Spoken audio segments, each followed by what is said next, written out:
ان الحمد للہ والصلاة والسلام علی ملت رسول اللہ وعلی آلہ واصحابہ واہل بیتہ اجمعین اما بعد فاعوذ باللہ من الشیطان الرجیم بسم اللہ الرحمن الرحیم محمد الرسول اللہ والذین معہ اشداء علی الکفار رحماء بینہم تراہم رکعا سجدا یبتغون فضلا من اللہ ورضوانا سیماہم فی وجوہہم من اثر السجود ذلك مثلهم في التوراة ومثلهم في الإنجيل قال النبي صلى الله عليه وسلم لو كان بعدي نبي لكان عمر وقال عليه الصلاة والسلام إن الله جعل الحق على لسان عمر وقلبه أو كما قال عليه الصلاة والسلام۔ تقاضا ہے کہ پھر دنیا میں شان حق ہویدا ہو، عرب کے ریگزاروں سے کوئی فاروق پیدا ہو، مساوات و عدالت کا زمانے بھر میں چرچا ہو، کوئی فاروق پھر اٹھے تو حق کا بول بالا ہو۔ محترم ناظرین اور سامعین کرام، آج یکم محرم الحرام 1442 ہجری کا سال ہے، اور محرم الحرام کا مہینہ جو ہی آتا ہے یہ اپنے ساتھ بہت سارے عنوانات کو لے کر آتا ہے۔ حضرت عمر رضی اللہ تعالیٰ عنہ کی شہادت کے ساتھ ساتھ سیدنا حضرت حسین رضی اللہ تعالیٰ عنہ کی شہادت، حضرت علی رضی اللہ تعالیٰ عنہ اور حضرت فاطمۃ الزہرا رضی اللہ تعالیٰ عنہ کا نکاح، حضرت امیر معاویہ رضی اللہ تعالیٰ عنہ کو جو خلافت ملی اس کی ابتدا، شیب ابی طالب میں جو آپ صلی اللہ علیہ وسلم اور اصحاب محمد صلی اللہ علیہ وسلم نے جو اتنی قید بری زندگی ایک گزاری، ایک مشکل دور انہوں نے گزارا، اس کی ابتدا محرم الحرام سے ہوئی۔ بہت سارے واقعات کو لے کر آتا ہے، لیکن آج یکم محرم الحرام ہے، اور یکم محرم الحرام کی جو نسبت ہے اس کی نسبت حضرت عمر رضی اللہ تعالیٰ عنہ کی طرف زیادہ ہے، کیونکہ ہمارے ہاں جو مشہور ہے وہ یہی ہے کہ یکم محرم الحرام کو حضرت عمر رضی اللہ تعالیٰ عنہ کے یوم شہادت کا دن ہے،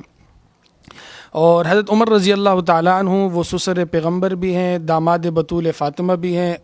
دوئم خلیفۃ المسلمین امیر المؤمنین حضرت عمر بن الخطاب رضی اللہ تعالیٰ عنہ ہے۔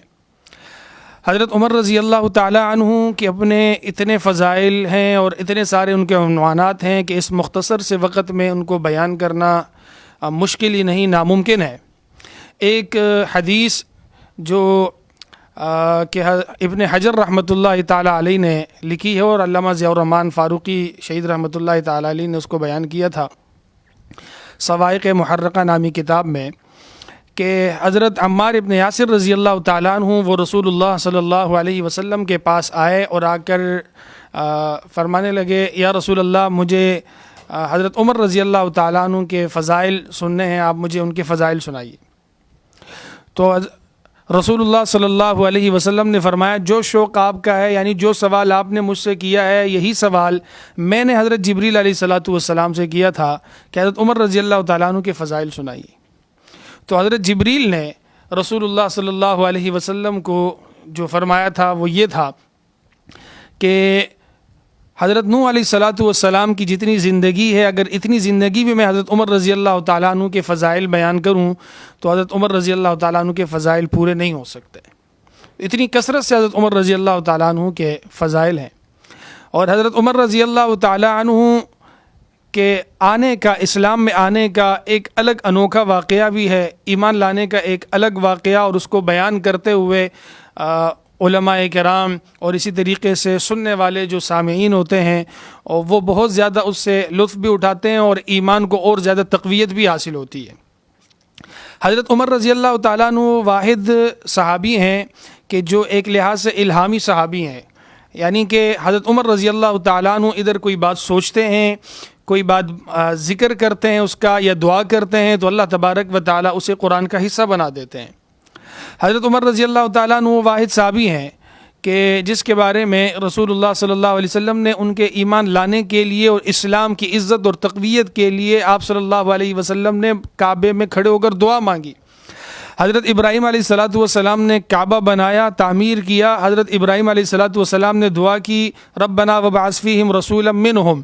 کہ اللہ انہی میں سے ایک رسول بھیج دیجئے۔ ان کی خواہش تھی محمد الرسول اللہ صلی اللہ علیہ وسلم کی، اور کئی پشتوں جب بعد جا کر ان کی دعا قبول ہوئی، اور محمد الرسول اللہ صلی اللہ علیہ وسلم کو اللہ تبارک و تعالیٰ نے پیدا فرمایا اور نبوت سے نوازا، اور جب وہ محمد الرسول اللہ صلی اللہ علیہ وسلم بنے تو انہوں نے اسی کعبے میں کھڑے ہو کر دعا کی، اللہم اعز الاسلام باحد العمرین۔ تو حضرت عمر رضی اللہ تعالیٰ عنہ مراد رسول، باقی جتنے صحابہ ہیں وہ سارے مرید رسول ہیں۔ سید عطا اللہ شاہ بخاری رحمۃ اللہ تعالیٰ علیہ سے کسی نے سوال کیا کہ حضرت علی رضی اللہ تعالیٰ عنہ میں اور حضرت عمر میں کیا فرق ہے؟ تو سید عطا اللہ شاہ بخاری رحمۃ اللہ علیہ نے یہی جواب دیا کہ حضرت علی رضی اللہ تعالیٰ عنہ مرید رسول ہیں اور حضرت عمر رضی اللہ تعالیٰ عنہ مراد رسول ہیں۔ اور یہ بھی فرمایا سید عطا اللہ شاہ بخاری رحمۃ اللہ تعالیٰ علیہ نے کہ میں خود سید ہوں، مجھے چاہیے تو یہ تھا کہ میں حضرت علی رضی اللہ تعالیٰ عنہ کا سائڈ ذرا زیادہ لیتا، لیکن حضرت عمر رضی اللہ تعالیٰ عنہ اپنے آپ کو منواتا ہے، ہر جگہ اپنے آپ کو حضرت عمر رضی اللہ تعالیٰ عنہ منواتا ہے۔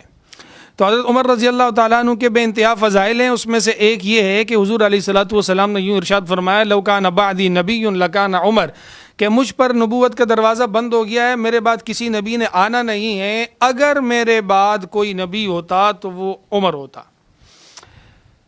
آپ صلی اللہ علیہ وسلم نے بس یوں ہی تو ارشاد نہیں فرمایا نا، حضرت عمر رضی اللہ تعالیٰ عنہ کو جانچا ہے، پرکھا ہے، دیکھا ہے، پھر اس کے بعد آپ صلی اللہ علیہ وسلم نے یہ ذکر کیا۔ اور قرآن مجید میں رسول اللہ صلی اللہ علیہ وسلم کے حوالے سے یوں ذکر ہے، وَمَا يَنطِقُ عَنِ الْهَوَىٰ إِنْ هُوَ إِلَّا وَحْيٌ يُوحَىٰ، کہ آپ صلی اللہ علیہ وسلم جو بھی فرماتے ہیں وہ اللہ تبارک و تعالیٰ کے حکم سے فرماتے ہیں۔ تو حضرت عمر رضی اللہ تعالیٰ عنہ کو جانچنے، پرکھنے، دیکھنے کے بعد آپ صلی اللہ علیہ وسلم نے فرمایا، میرے بعد اگر کوئی نبی ہوتا تو وہ حضرت عمر ہوتا۔ حضرت عمر رضی اللہ تعالیٰ عنہ نے کچھ ایسے کام کیے ہیں جو کام معجزات انبیاء کی طرح تھے، لیکن حضرت عمر رضی اللہ تعالیٰ عنہ کے وہ کام کرامت کہلائیں گے۔ معجزات انبیاء کی طرح کیسے؟ میں چند ایک مثالیں ذکر کرتا ہوں۔ حضرت ابراہیم علیہ الصلاۃ والسلام کے لیے اللہ تبارک و تعالیٰ نے آگ کو گلے گلزار بنا دیا۔ رسول اللہ صلی اللہ علیہ وسلم کے یہ غلام صحابی حضرت عمر رضی اللہ تعالیٰ عنہ،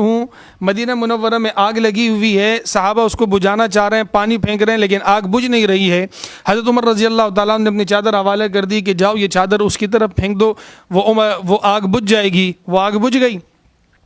اسی طریقے سے حضرت موسیٰ علیہ الصلاۃ والسلام، انہوں نے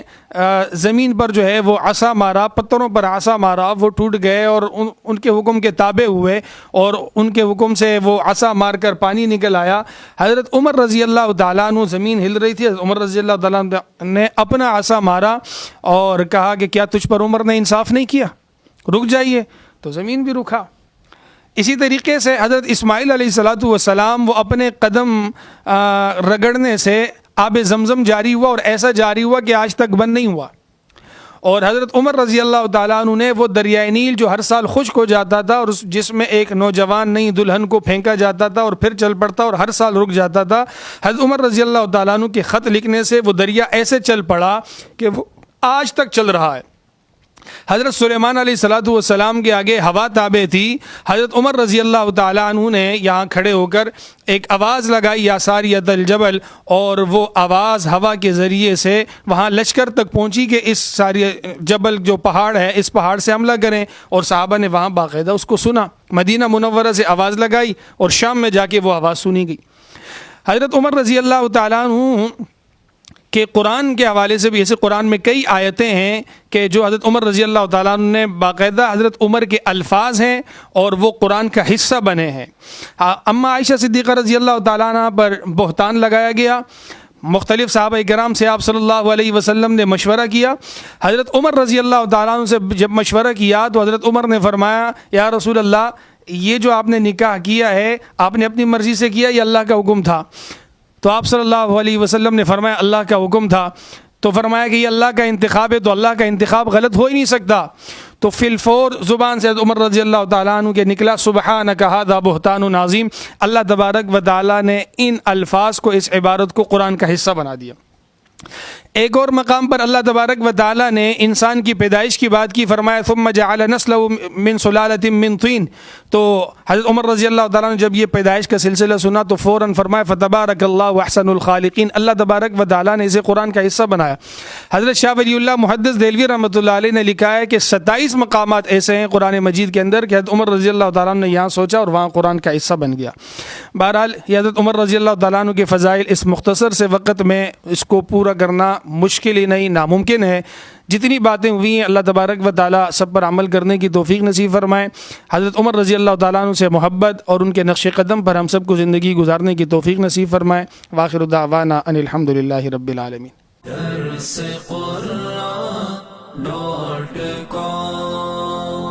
www.darsequran.com